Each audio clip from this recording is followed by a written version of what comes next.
Welcome to Franchise Fix. My name is Ted, and on this podcast, I discuss TV shows based on franchises that we all know and love. Today, we're discussing Star Wars The Bad Batch Episode 3 Replacements.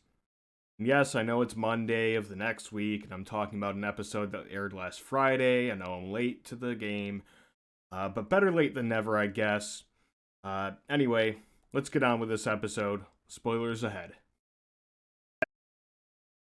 We begin the episode with the Bad Batch's ship having some issues. They're suddenly thrown out of hyperspace and they're about to crash land on a desolate moon. Tech is able to safely land the ship, but they find that the ship's capacitor sustained damage in the last episode while fighting against the Regs. They have a replacement, but they can't seem to find it right away. On Kamino, meanwhile, Crosshair has been designated as the commander of an elite trooper squad composed of himself and conscripted human soldiers. The project is being overseen by Tarkin and led by Admiral Rampart, and their goal is for the conscripted soldiers to be trained by clones to work together and eventually take over as the troopers that the Empire uses. Rampart's thinking is that the troopers that voluntarily join the Empire will have an immense amount of loyalty, more so than the clones, to the cause and therefore end up being superior soldiers. Back to the Bad Batch, some kind of creature has stolen and run off with the spare capacitor. Tech suggests that it might be an Ordo moon dragon, which is attracted to the energy that the capacitor emits. Back on Kamino, Tarkin orders Crosshair and his new crew to wipe out Saw Gerrera and his crew on Onderon. They go and attack Saw's camp, and the rebels nearly escape in their ship, but the pilot is sniped by Crosshair while trying to take off. Crosshair kills one rebel, who says that she doesn't know where Saw is. He's about to kill the rest, who are seemingly innocent, but the one trooper actually intervenes and says that he and the rest of the conscripted soldiers are not going to kill civilians. Crosshair gives his patented "good soldiers follow orders" line, says that he's going to do whatever needs to be done to complete the mission, and kills the trooper who confronted them. And after that, after the rest of them are thoroughly terrified of him, Crosshair orders them to finish off their captives. Back on the moon, Hunter is incapacitated by the dragon and Omega goes after it. When she finds its cave and the capacitor inside, it seems like the dragon's going to attack her, but actually backs off after she turns off her flashlight. She throws the flashlight to the other side of the cave and the dragon proceeds to try to eat it, distracted. She grabs the capacitor and escapes to meet back up with Hunter.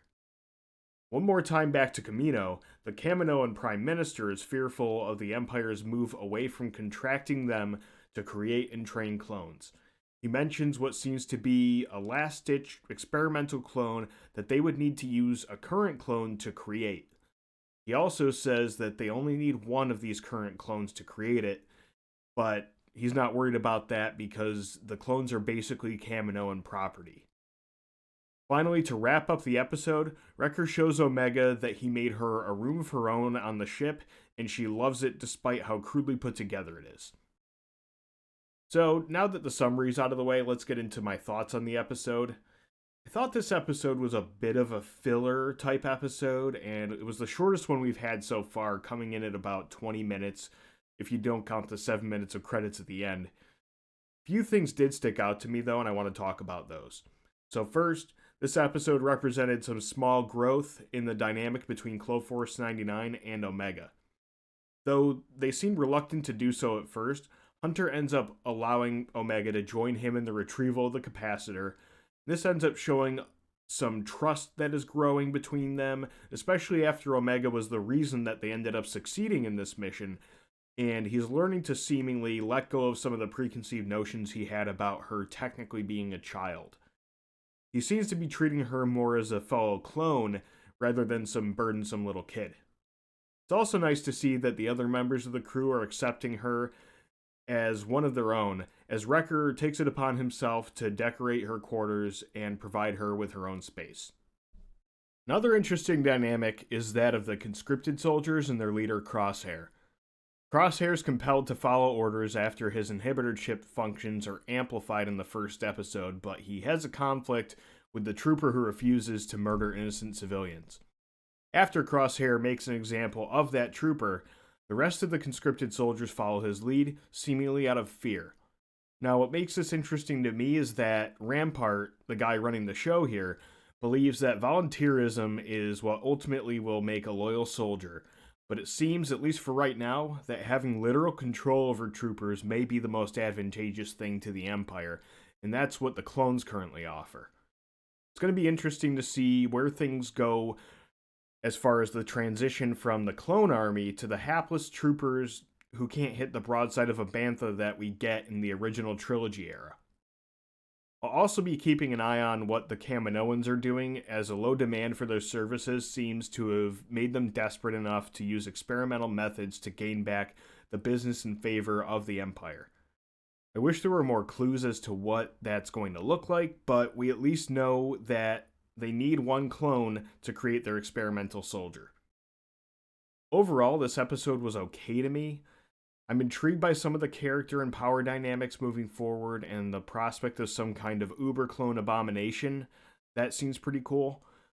But this episode just felt a little bit like a pit stop and doesn't do as much to move things forward as the first two episodes.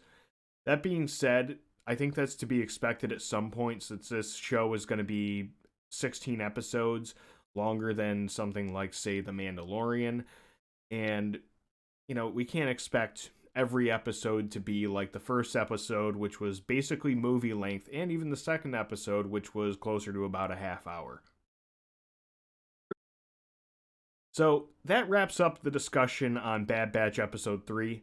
Be sure to check back next week when I talk about Episode 4, and I'll try to get that pod out sooner than 3 days after the episode airs.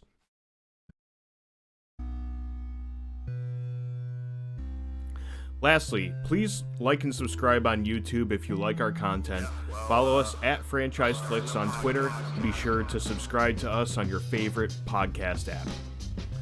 If you want to follow us further, you can follow Andy at twitch.tv/Darth Buckman and on TikTok at Darth Buckman. You can follow Zach on Twitch at twitch.tv/GrandMoffZZ and on Twitter at GrandMoffZZ. Last but not least, check out the All Star Wars virtual book club created by Zach called Sacred Jedi Texts on YouTube and your favorite podcast app. Thanks, and catch you on the next one.